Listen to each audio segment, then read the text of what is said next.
Hi, my name is Jen, and I'm the kinda old autistic lady. And um, this video today, the topic is addiction, and it's the first video that I plan to record on addiction because there's so much stuff to say about it as it relates to the autistic community. Before I dig deeply into it, the first thing I need to say is that I am not an addiction professional. I'm not a healthcare professional. I'm not anybody special except that I'm autistic, very recently diagnosed in my mid 40s, as well as being 3 years sober. So, a lot of what I'm going to talk about is from my own experience. And of course, if there's anything that doesn't match with your experiences, let me know in the comments because I'm one person and not every place is the same, not every facility is the same, not every program is the same, and of course, not every person is the same. So, with that said, my disclaimer, of course, is if you are considering stopping drinking or using any other sort of substance, the very best piece of advice to give you is to talk to an addiction specialist, someone who works with folks that have particularly substance abuse addictions. Other types of addictions, like what I'll call process addictions, things like gambling, shopping, that sort of thing, that will be for other videos at a different time. I'm specifically talking about substance abuse in this video and probably the next few to come. The topic for today is detox, specifically medical detox. So I did not know that I was autistic when I got to the point where I realized that I needed to quit drinking back in 2021. It was November of 2021. I just, within a week, crossed my 3-year anniversary of being sober, my sober date. And I was scared to death to go to detox. I had no idea what to expect. I had no idea if I even needed to go there. I wasn't comfortable putting the label on myself of being an alcoholic or even a problem drinker. I just knew that I needed to stop drinking, and I wasn't sure how to go about doing it. And I will tell you, absolutely, I have no reservation in saying this. If you are told by an addiction professional, a medical professional, that you need to do a medical detox, even though it's going to be something that might seem really scary before you do it, because there's a lot of things that are outside our comfort zone as autistic people and a lot of unknowns, which for myself as an autistic person is really hard. Doing something that I don't know what I'm walking into is really hard. Absolutely do it. If you have made the decision, especially that you want to try to quit cold turkey, go to medical detox. The biggest reason, if you're not already aware of it, is that alcoholics in particular, you can die from stopping drinking cold turkey.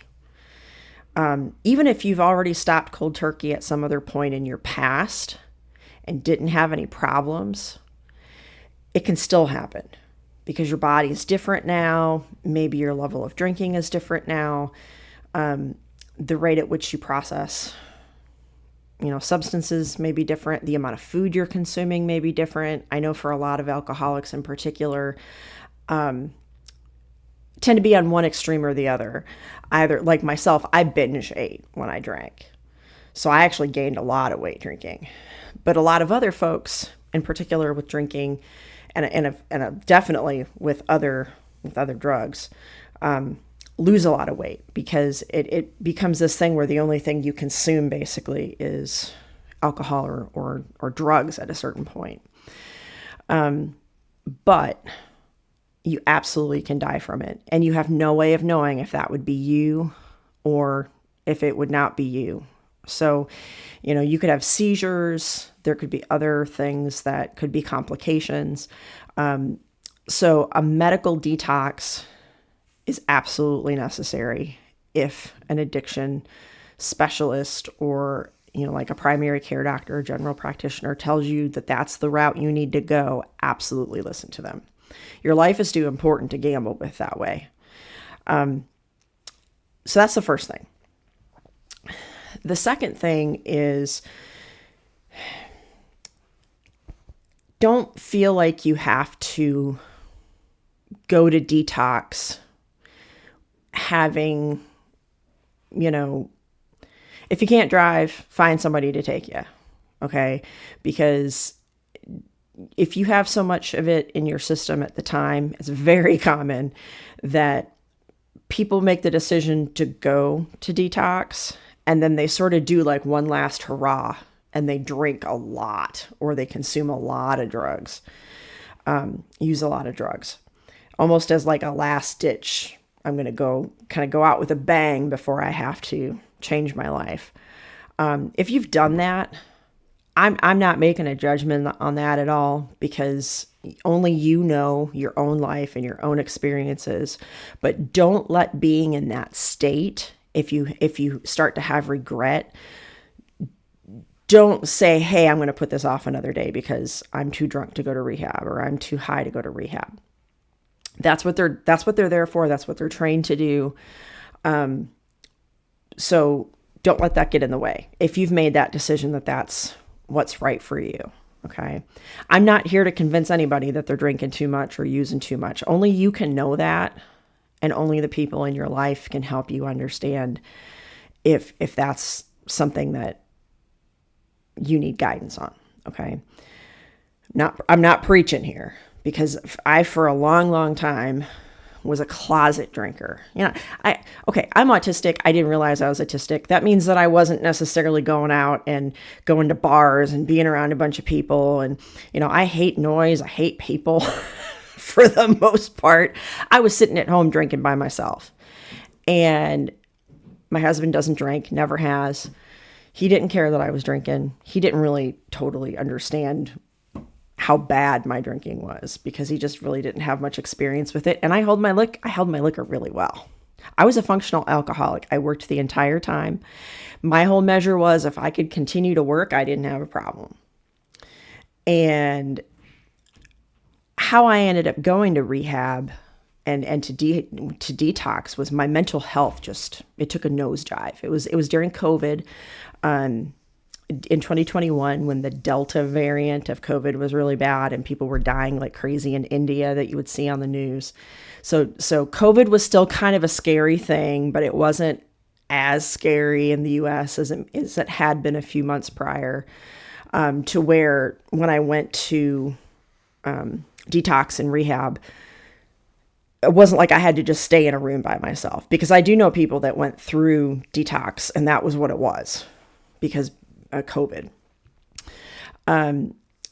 But all of that is to say that I finally found a mental health professional that could see me. And my brother was dying, and that was why my mental health was just in the tubes. And for the first time, I told somebody how much I had been drinking. And he said to me, Jen, you are not drinking to the level of you're going to wake up in 10 years with cirrhosis.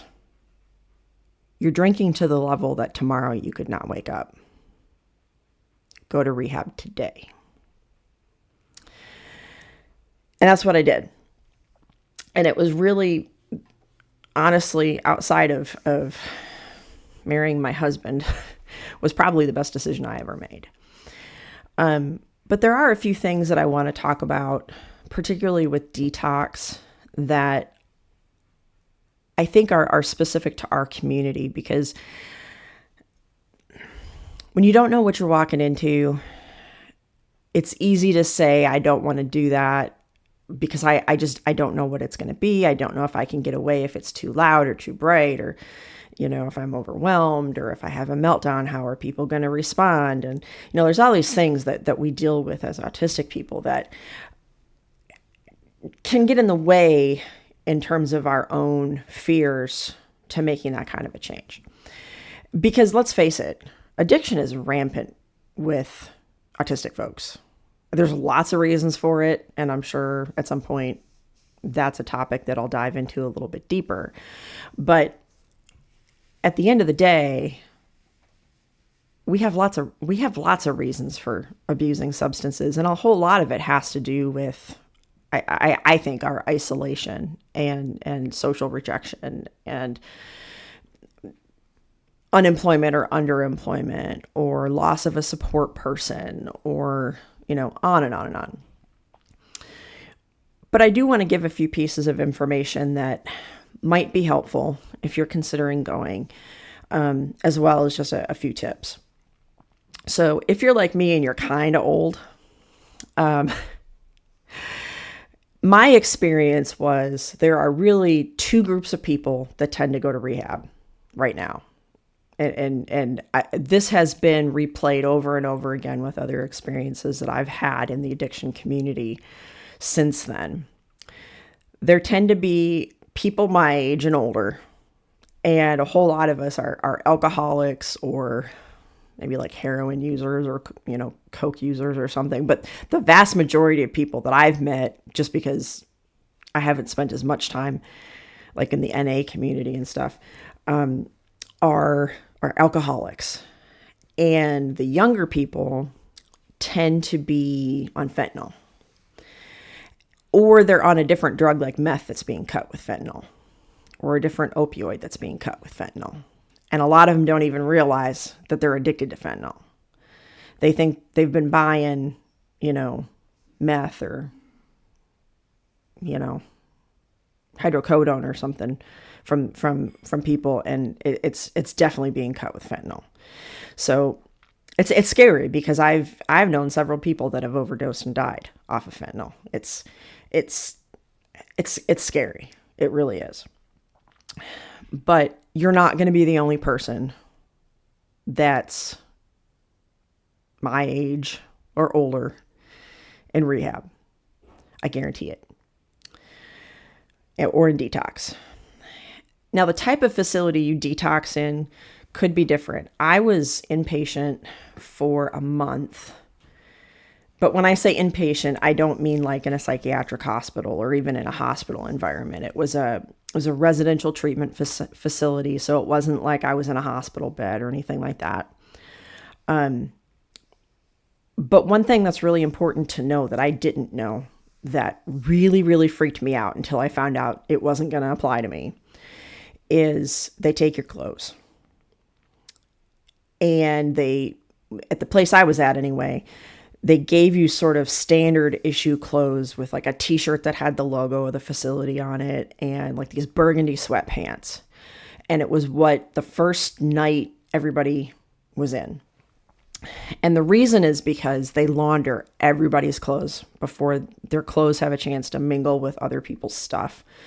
Because there's so many people in the addiction community that by the time they get to detox, they are, living out of their car, they're living in, they're couch surfing, or they're just really in substandard housing situations to where the clothes could have bed bugs and all kinds of stuff like that. So from a community perspective, they take your clothes, or at least in the place I went to, and they give other clothes to wear until yours are finished. And it could be like the next morning when they give them to you. And the thought of that, when I found that out, was enough that I almost turned right around and said, nope, I'm not wearing anything with a tag in it. I'm not wearing anything that's got, because it was sweatpants, I'm not wearing anything that's got elastic around the ankles. I sure as heck am not wearing socks that aren't what I need to wear, because socks are awful. And then I found out it didn't apply to me because I'm morbidly obese. They didn't have clothes big enough for me. And I was local to where this facility was. So they kind of made the decision that my stuff was clean enough. And I was in a stable housing situation and, was working and was married and spouse worked and things. But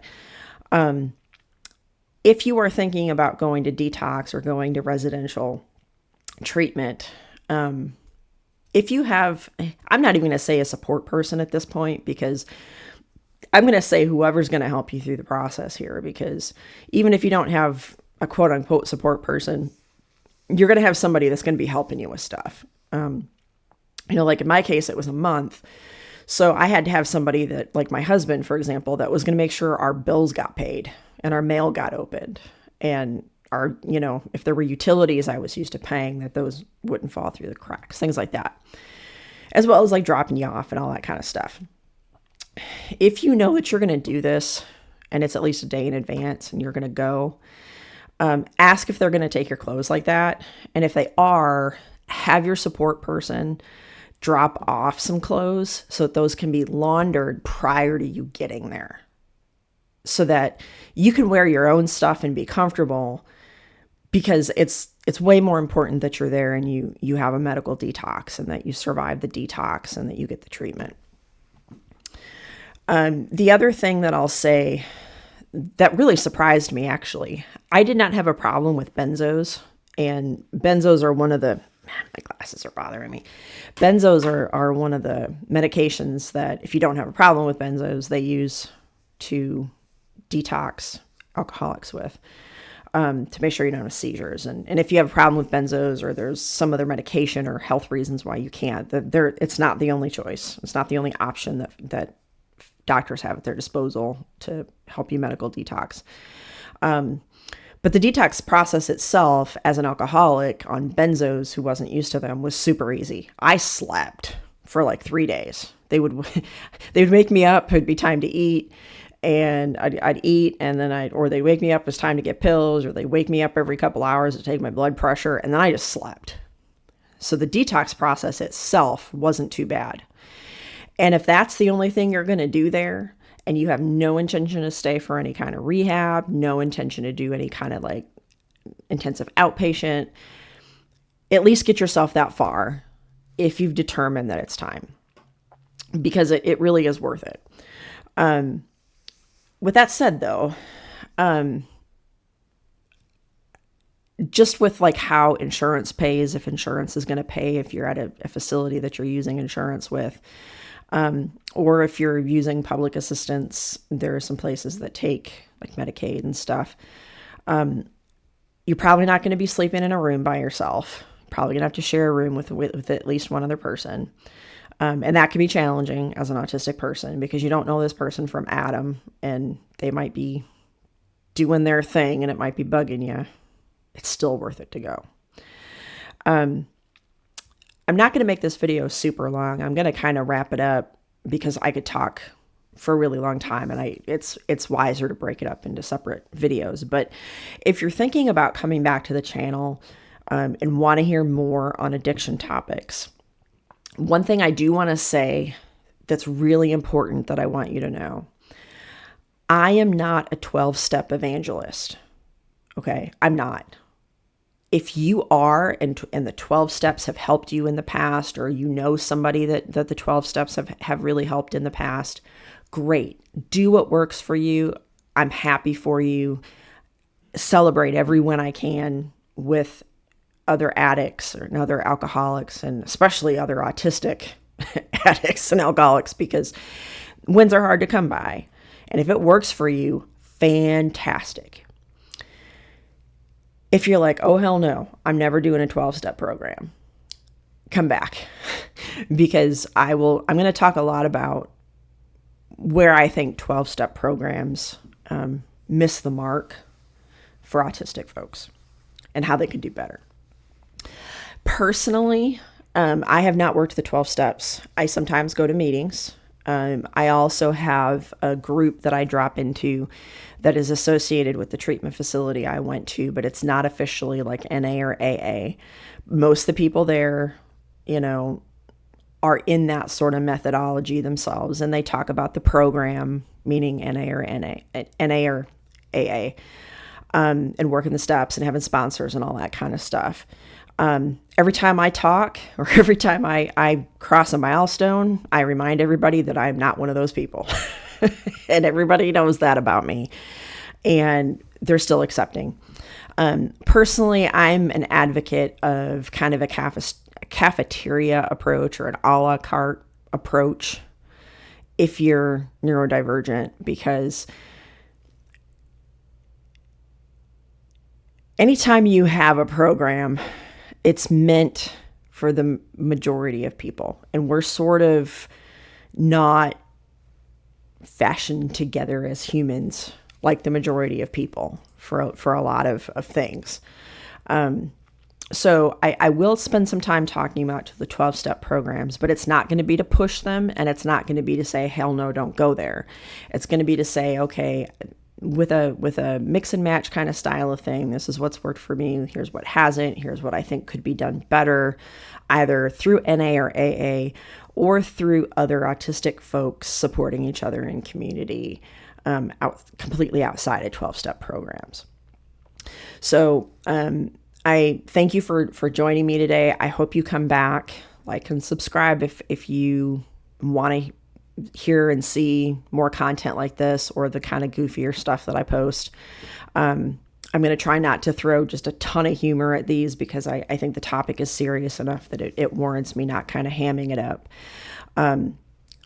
I do have some funny stories, though, about rehab and different things that I will bring up that are about me, not about anybody else. I'm not going to talk about anybody else's stuff because that's private to them. But do come back, because I think that what I'd like to eventually do, if I can get enough of a channel built up to where I have people who are regularly engaged with me in comments on the topic of addiction in particular, I would love to do some like live streams and stuff where the topic is about addiction and supporting each other as autistic people, as part of the addiction community, because there are a lot of situations where support is just plain lacking because programs aren't built for us by and large. But I need to have a following first to do that. And I need to know that people are interested in that topic and are willing to stick with me and be patient until I get that kind of a following. Because I don't want to do a live stream and think I'm having people show up and then I sit there by myself with crickets. Because, I mean, that's just sad if I have to sit there and wonder if anybody's joining. But I appreciate you watching. Have a great rest of your day and have a good one.